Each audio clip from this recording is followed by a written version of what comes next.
the fact that India has witnessed a number of legends in its history. Similarly, other countries have also encouraged legends which they are proud of. An island country in South Asia located in Indian Ocean, Sri Lanka, also has many legends down the memory lane. Not only legends, folklores have also been carried from generation to generation. The most famous folklore, Ramayana, has various versions. It does also have a Sri Lankan version too. This version is going to be explained throughout this document. The so-called demon king of India, Ravana, is also remembered as a legendary king in Sri Lanka. Likewise, Rama and Sita also have their versions which will be explained. Ravana is described as the demon king of Lanka in the ancient Sanskrit epic Ramayana and also in the other ancient Hindu texts. Ravana is widely considered to be a symbol of evil, but the same story does not follow for the Sri Lankans. For them, he is considered as a great ruler. According to Sri Lankan mythology, Ravana had many qualities that made him a learned scholar. He was well versed in the six Shastras and four Vedas. In the great epic Ramayana, Ravana abducts Rama's wife Sita and takes her to his kingdom of Lanka, where he holds her as a prisoner in the Ashok Vatika. Furthermore, in Ramayana, it is stated that during this time he expressed the desire to marry her. Later, Rama, with the support of Vanara king Sugriva and his army of Vanas, attacked Lanka, killed King Ravana, and rescued his beloved wife Sita. Ravana is considered to be the most revered devotee of Shiva. Images of Ravana are seen associated with Shiva in some places. He appears in the Buddhist Mahayana text, in Buddhist Ramayanas and Jatakas, as well as in Jain Ramayanas. In some scriptures, he is depicted as one of Vishnu's cursed doorkeepers. Ravana was born to the great sage Vishrava and his wife, the Rakshasa prince Kaikesi, in the Treta Yuga. People of Bisrak village in Uttar Pradesh claim that Bisrak was named after Vishrava and that Ravana was born there. But according to Hella historical sources and folklore, Ravana was born in Lanka, where he later became the king. Ravana's grandfather on his father's side, the sage Pulatsya, was one of the 10 Prajapatis or mind-born sons of Brahma and one of the Saptarishi in the first Manvantara.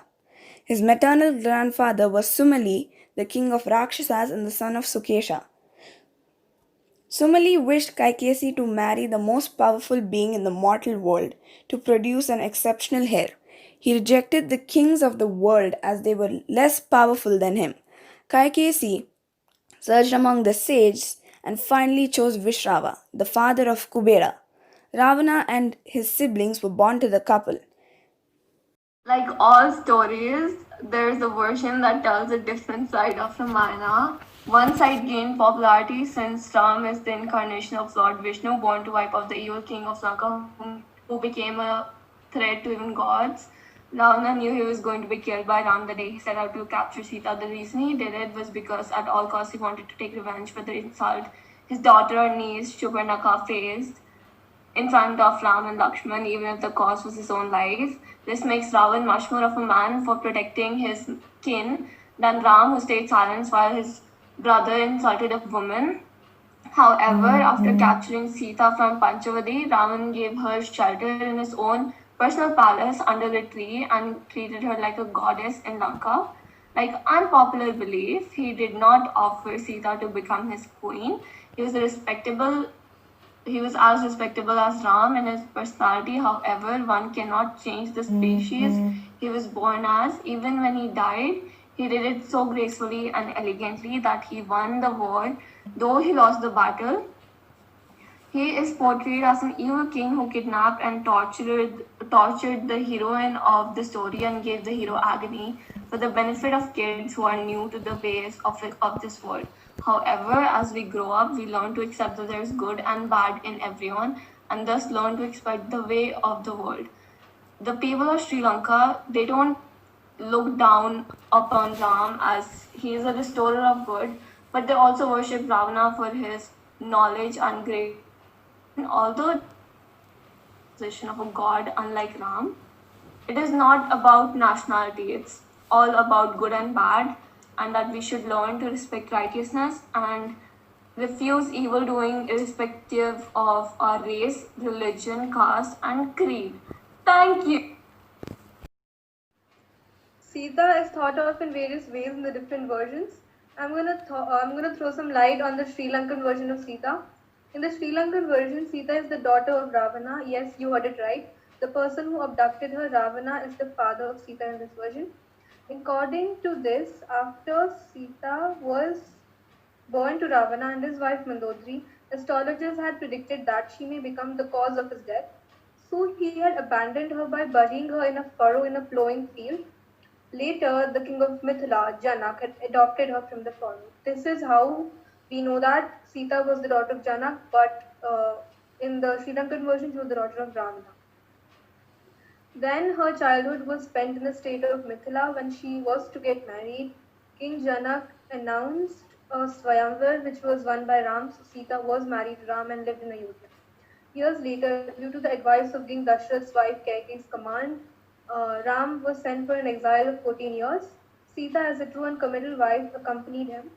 His younger brother Lakshman also went along with him. So here we can know the trait of Sita being a true and committal wife. As commanded by King Dashrath, Ram, Sita and Lakshman successfully completed their 12 years of exile. The following year, a tragic incident took place which triggered Ravan's life.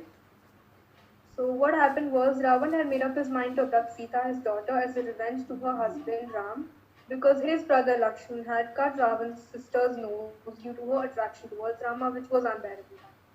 So Ravan held Sita captive in Ashok Vatika. He did not touch her, though, unless she accepts him. She was kept in his country for 1 year and was fled by Ram. Then, after returning to Ayodhya, there was a grand welcome by the people. As a year passed, Ram came to know that the subjects of Ayodhya were suspecting that Sita might have been defiled by Ravan's touch since he abducted her. So Ram ordered that Sita to take an Agni Pariksha, which means a fire test. After that, though she passed the test, Ram ordered Sita to go for an exile forever. It is believed by the Sri Lankans that Sita had two avatars. One was Sita itself, and the other one was a Maya avatar, which was created by fire when Ravana had come to abduct her. And she was hidden somewhere else. And the Maya avatar was in Ravan's Ashok Vatika for a year. So the Sita which was held captive was the Maya avatar, not her, believed by the Sri Lankans. As she was undergoing that test, the Maya avatar was killed in the blaze and she survived. So this is how she passed the test. Sita obeyed her husband's order and went on an exile, being a pregnant woman. She gave birth to two sons, Lava and Kush, in Valmiki's ashram, where she was sent. Later, Lava and Kush became the king of Ayodhya after the death of Ram. Arriving at Sita's death, she died by entering into the earth due to shame and anger she felt when she was again asked to go through the fire test. So, according to the survey conducted, the points listed below provide the character of Sita. Though Sita was the cause of Ravan's death, the Sri Lankans do not blame. On the contrary, they blame Ram for he had suspected his wife twice, who was an idol of sacrifice and purity. Sita is thought of as a true wife for her immense love and affection towards Ram and all her sacrifices for him. In fact, a temple is constructed in Sri Lanka based on Sita. Sita's attitude was humble and caring. She faced a lot of challenges after her exile, for she was suspected by her husband and her purity, but she proved herself. So the Sri Lankans also do believe that Sita was courageous and brave. They also think that she didn't get what she deserved as she died by entering into the earth again due to the suspicion of her husband. An ancient rock located in the northern Mantle district near the town of Dambula. According to the ancient Sri Lankan chronicle, this site was selected by the king Kashyapa for his new capital. The name of this place is derived from the structure Singhayar, the lion rock. Several rock shelters or caves were created during this period. Rock inscriptions are carved near the triplages on many of the shelters, recording the donation of the shelters to the Buddhist monastic order and residences. They were made in the period between the 3rd century and the 477 CE. Kashyapa won the king's son by non-royal consort, seized the king's nephew and army commander. Most of the elaborate constructions on the rock summit and around it, including defensive structures, palaces, and gardens. Um, Alternative stories have the primary builder of Sigiriya, Kashyapa finishing the work in honor of his father. Still, other stories describe Kashyapa as a playboy king with Sigiriya his pleasure place. Archaeological remains and features. John Still in 1907 wrote, "The whole face of the hill appears to have been a gigantic picture gallery. The largest picture in the world, perhaps the paintings would have been covered most of the western face of the rock, an area of 140 meters long and 40 In meters of height." ancient times in Sri Lanka, king built a great tank in the northern province. There was a boy near the tank called Kala. Once a rainy day, while he was walking in the bank of the tank, he noticed a tiny leak of the embankment. He noticed this tiny leak was increasing. He didn't have enough time to take people to repair. He put his head to the hole and stayed there the whole night. He died of this incident. People believe that he was reborn as a god. Also, the tank was named after Kala by this day called Kala Viva. What are folklores? Folklores are the traditional beliefs, customs, and stories of a community passed through generations of word by mouth. The concept of folklore emerged in Europe midway in the 19th century. These include oral traditions such as tales, proverbs, and jokes. They include material culture ranging from traditional building styles to handmade toys common to the group. Folklore also includes customary lore, the forms, and rituals of celebrations such as Christmas and weddings, folk dance, initiation rites. And it also includes some old tales. So I'll just give a brief about some of the famous folklores of Sri Lanka. The Mani Siha, a combination of Pali Manusa, which is known as man, and a Siha, in Sri Lankan language a lion, is a half lion, half man mythical creature that is symbolic of a guardian. This devil bird or ulama is a creature said to emit blood-curdling, human-sounding shrieks in jungle at night. It is believed that the cry of this bird is an omen that portends death. Manohara. Manohara is a Kinari, half woman, half bird, heroine of one of the Jataka tales, typically referred to as Manohara and the Prince Sudhana. The legend appears in Divyadana and is documented by stone reliefs at Borodur. In this story, the Manohara came to the earth for a bath and then fell in love with the prince. Sani Yakuma is also sometimes known as the Ha Ata Saniya. It's a traditional Sinhalese exorcism ritual. The ritual consists of 18 mass dances, each depicting a particular illness or ailment affecting humans. These 18 dances are the main dances of Bharathara, or known as Low Countries dancing form, which is one of the three main dancing forms of Sri Lanka. The ritual calls the demons who are thought to affect the patient, who are then told not to trouble human, and then they get banished.